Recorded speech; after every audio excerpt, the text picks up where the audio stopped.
A very good morning to everyone. I'm Nandini Bhardwaj और मैं एक RCI लाइसेंस्ड क्लिनिकल साइकोलॉजिस्ट हूँ. मैं वेलनेस करके एक क्लिनिक चला रही हूँ एंड आपको मैं इस बहुत स्पेशल वीक यानी मेंटल हेल्थ अवेयरनेस वीक की शुभकामनाएं देती हूँ. आई होप हम सब बढ़ चढ़कर ग्रीन रिबन या टर्कोइज क्लोथ्स के माध्यम से ये बहुत ही स्पेशल वीक को सेलिब्रेट कर सकें. Ma'am, mental health awareness week की ये सिग्निफिकेंस क्या है?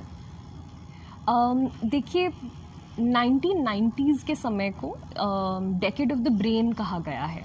यानी इस समय बहुत ज़्यादा ब्रेन के अराउंड, मेंटल इलनेसेस के अराउंड, फार्मा कंपनीज़ ने मेडिसिन्स के अराउंड रिसर्च की. तो इसीलिए मेंटल हेल्थ अवेयरनेस वीक को सेलिब्रेट किया गया ग्लोबली, इंडिया, यूएस, कनाडा, हर जगह. तो इसका सिग्निफिकेंस ये है कि बहुत सारे लोग जो हैं, एक्सपर्ट्स हैं या ले लोग हैं, यानी हम कहें आम जनता, वो सब इकट्ठा होकर सेमिनार्स का पार्ट बनते हैं, अवेयरनेस बेस्ड कोई इवेंट्स ऑर्गेनाइज करते हैं, वॉलंटियर करते हैं और बेसिकली मेंटल हेल्थ लिटरेसी और एडवोकेसी की तरफ बढ़ते हैं. वो समझते हैं कि इंटरनलाइज स्टिग्मा क्या है, कैसे हम मेंटल इलनेसेस से दूर रह सकते हैं या उनको एक तरह से कोप करना उनसे सीख सकते हैं. तो ये सब उस वीक का पार्ट होता है.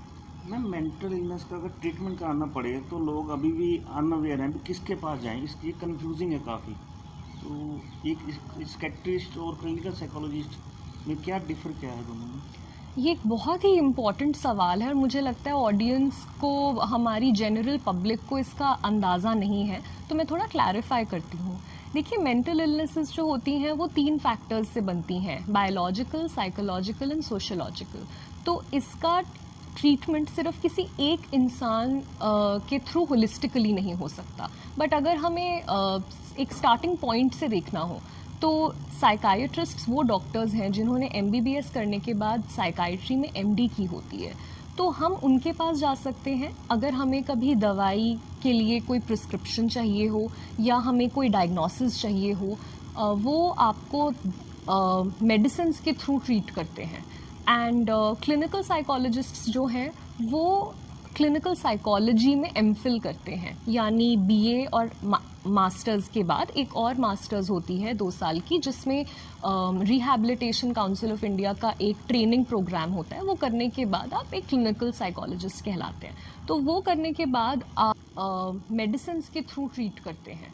एंड क्लिनिकल साइकोलॉजिस्ट्स जो हैं वो क्लिनिकल साइकोलॉजी में MPhil करते हैं, यानी BA और मास्टर्स के बाद एक और मास्टर्स होती है 2 साल की, जिसमें रिहैबिलिटेशन काउंसिल ऑफ इंडिया का एक ट्रेनिंग प्रोग्राम होता है. वो करने के बाद आप एक क्लिनिकल साइकोलॉजिस्ट कहलाते हैं. तो वो करने के बाद आप एलिजिबल होते हैं साइकोथेरेपी के थ्रू ट्रीटमेंट करना और किसी भी तरह के डायग्नोस्टिक असेसमेंट्स करना, जैसे पर्सनालिटी टेस्ट्स करना, IQ टेस्ट्स करना, न्यूरोलॉजिकल असेसमेंट्स करना. तो ये 2 रास्ते हैं जिनके थ्रू आप ट्रीटमेंट पा सकते हैं, डायग्नोसिस पा सकते हैं. तो मैम, इसका ट्रीटमेंट पॉसिबल है? जो मेंटल इलनेस में इतनी कैटेगरीज हैं, इनका पॉसिबल है ट्रीटमेंट आज के टाइम में?